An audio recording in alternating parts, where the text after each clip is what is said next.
Hello guys and welcome back to my channel Study with me 994 myself Riddhi and our today's topic is demonetization। इससे पहले अपन ने liberalisation, globalisation और privatisation cover किया था। अब आते हैं अपन डिमोनेटाइजेशन पे। ये भी एक तरीके का इकोनॉमिक रिफॉर्म है क्योंकि इससे भी इकोनॉमी में बहुत चेंजेस देखने को मिले थे। So let's begin without wasting our time.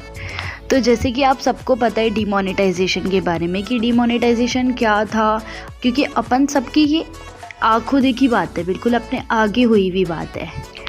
तो इसको समझने के लिए अपन थोड़ा सा उस टाइम को प्रैक्टिकली सोचेंगे जिससे कि टॉपिक आपको इजीली समझ आए।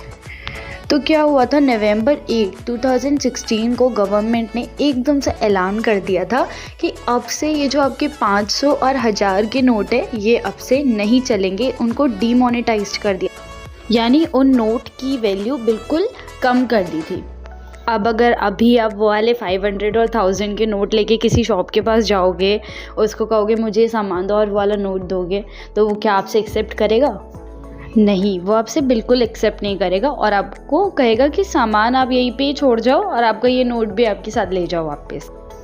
तो डीमोनेटाइजेशन की वजह से क्या हुआ था, जितनी भी अपनी मनी मार्केट में चल रही थी उसकी 86% इनवैलिड हो गई कि अब वो जो 86% मनी है वो तो चलेगी ही नहीं।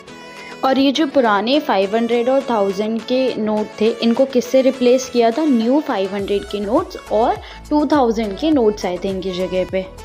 और लोगों को क्या करना पड़ रहा था कि जो इनवैलिड हो गई थी करेंसी 500 और 1000 के पुराने वाले नोट जो इनवैलिड हो गए थे उसको बैंक में जाके एक्सचेंज करवा के जो न्यू नोट्स अब आए हैं उनको लेके आना पड़ रहा था।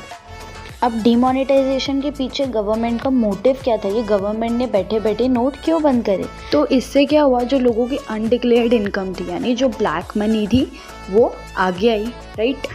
और क्या हुआ, काउंटरफिट कम हुआ। काउंटरफिट क्या होता है, नकली नोट जितने भी बन रहे थे 500 और 1000 के वो भी बंद हो गए, क्योंकि अगर असली नहीं चल रहे तो नकली कैसे चलेंगे। और करप्शन कम हुआ। और इसका क्या एम था कि जो लोग हैं वो टैक्स बिल्कुल सही तरीके से दें, टैक्स अपनी इनकम छुपाए नहीं जिससे उनको टैक्स कम देना पड़े।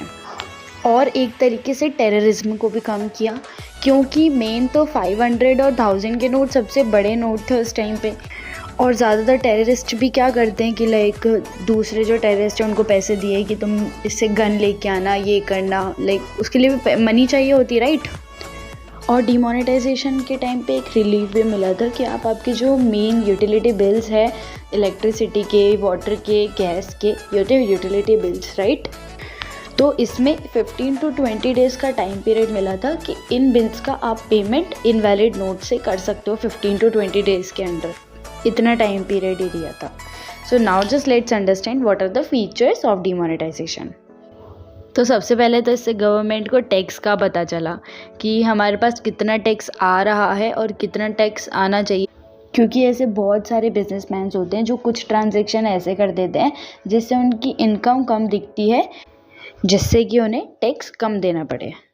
और तो और इस टाइम पे ज़्यादातर हस्बैंड्स भी परेशान हो गए थे, शॉक्ड हो गए थे, ओ हमारी वाइफ ने इतना सारा पैसा रख रखा था, क्योंकि हाउस वाइफ्स की आदत होती है पैसे इमरजेंसी के लिए साइड में करके रखने की। और गवर्नमेंट एक तरीके से एक इंडिकेशन दे रही थी कि ये जो लोग टैक्स से बच रहे हैं अपनी इनकम कम दिखाकर और ये जो झूठे ट्रांजैक्शन दिखाकर, तो उनके लिए ये एक तरीके का मैसेज था कि अब आप टैक्स से नहीं बच सकते। जैसे कि सपोज करो एक गवर्नमेंट ऑफिसर है, उसकी इनकम थी 30,000, अब उसके पास कैश था अराउंड 5 लाख का, क्योंकि वो थोड़ा सा करप्ट था और वो कुछ भी काम करवाने के लिए पैसे लेता था लोगों से अलग से, ठीक है। अब अगर वो बैंक में जाएगा डिपॉजिट कराने के लिए तो उससे पूछा जाएगा कि आपकी सैलरी तो 30,000 है और आप इतना सारे एक्सचेंज कराने आए हो, आपके पास आया कहाँ से? तो ये करप्शन आगे आया, जितनी ब्लैक मनी थी वो सब आगे आई। और जैसे कि उस टाइम पे न्यूज़ भी आई थी कि एक भिखारी के पास भी एग्जैक्ट अमाउंट तो याद नहीं, शायद कुछ 16 to 20 लाख के बीच में निकले थे। और डिमोनेटाइजेशन ने क्या किया कि सेविंग्स को प्रमोट करवाया, जैसे कि लोगों के पास जितना भी कैश पैसा था वो सब कहाँ जाके डिपॉजिट कर रहे थे, वो बैंक में। तो इससे क्या होता है, मनी सर्कुलेशन सही रहता है। जैसे कि आपने बैंक में आपके जो पैसे थे वो सब डिपॉजिट कराए। अब बैंक भी क्या करेगा, आपको इंटरेस्ट देगा जो आपने अमाउंट दिया उस पर थोड़ा बहुत, जैसे कि 4%, 3%, हर कोई बैंक की अलग अलग इंटरेस्ट रेट होती है।